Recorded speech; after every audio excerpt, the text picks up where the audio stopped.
Dear students, पिछले video में आप सभी ने पढ़ ही लिया था कि भाषा क्या होती है। ये सभी आप रीडिंग कर चुके थे। एक बार मैं फिर से दोहरा देती हूँ। अपनी बात कहने और दूसरे की बात समझने के अपने अपने तरीके होते हैं, इसी को भाषा कहते हैं। भाषा के दो रूप होते हैं, मौखिक और लिखित। जिसमें हम मौखिक भाषा में बोलना या सुनना, मतलब मौखिक में हम सुनते हैं या फिर बोलते हैं, और लिखित में हम लिखते हैं या फिर पढ़ते हैं। इस प्रकार से भाषा के 4 कौशल होते हैं, सुनना, बोलना और पढ़ना और लिखना।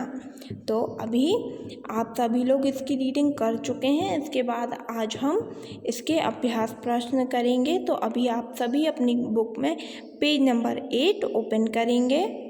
पेज नंबर 8 में सबसे पहले है आपके सही विकल्प। एक शिशु माँ की गोद में रो रहा है, तो इसका मतलब है शिशु को खिलौना चाहिए, शिशु को चोट लगी है, शिशु मतलब बेबी, शिशु को भूख लगी है या शिशु को ठंड लगी है।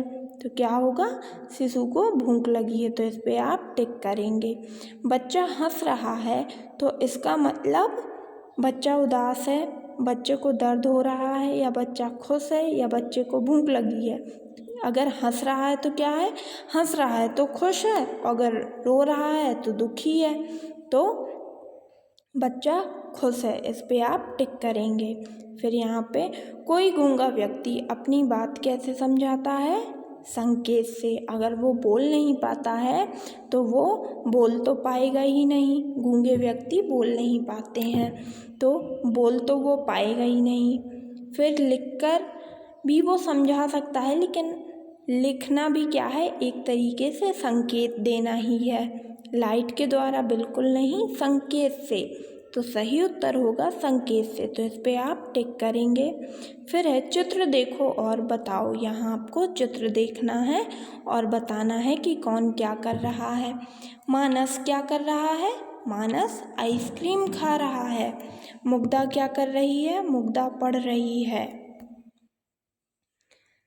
3rd नंबर, सिपाही संकेत में क्या बता रहा है, सिपाही जाने का संकेत दे रहा है। बालक भाषा के किस रूप का प्रयोग कर रहे हैं, बालक भाषा के मौखिक रूप का प्रयोग कर रहे हैं।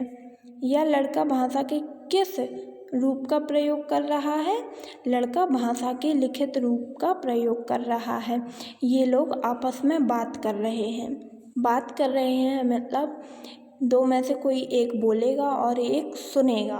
तो जैसा कि आप जानते हैं कि बोलना या सुनना, ये भाषा का कौन सा रूप कहलाता है, ये भाषा का मौखिक रूप कहलाता है। यहाँ पे ये बच्चा लिख रहा है, तो लिखना और पढ़ना भाषा का कौन सा रूप है, लिखना और पढ़ना भाषा का लिखित रूप है। तो ये यहाँ पे हमने लिखित रूप लिखा। फिर है ग नंबर, भाषा के 4 कौशल कौन कौन से हैं, उनके नाम लिखिए। तो जैसा कि मैंने आपको स्टार्टिंग में ही बताया था कि भाषा के 4 कौशल हैं, सुनना, बोलना, पढ़ना और लिखना। तो ये भाषा के 4 कौशल हैं। तो अभी आप सभी पाठ 1 की रीडिंग करिए, इसके एक्सरसाइज क्वेश्चन को अपनी कॉपी और बुक में लिखकर कंप्लीट करिए और समझिए कि भाषा क्या होती है, भाषा के रूप क्या हैं और मौखिक और लिखित रूप क्या होते हैं। अगर इससे रिलेटेड आपको कोई भी डाउट है तो वो आप मुझसे कल गूगल मीट क्लास में क्लियर करेंगे। ओके, सो अभी आप सभी इसकी रीडिंग करिए और इसे कंप्लीट करिए।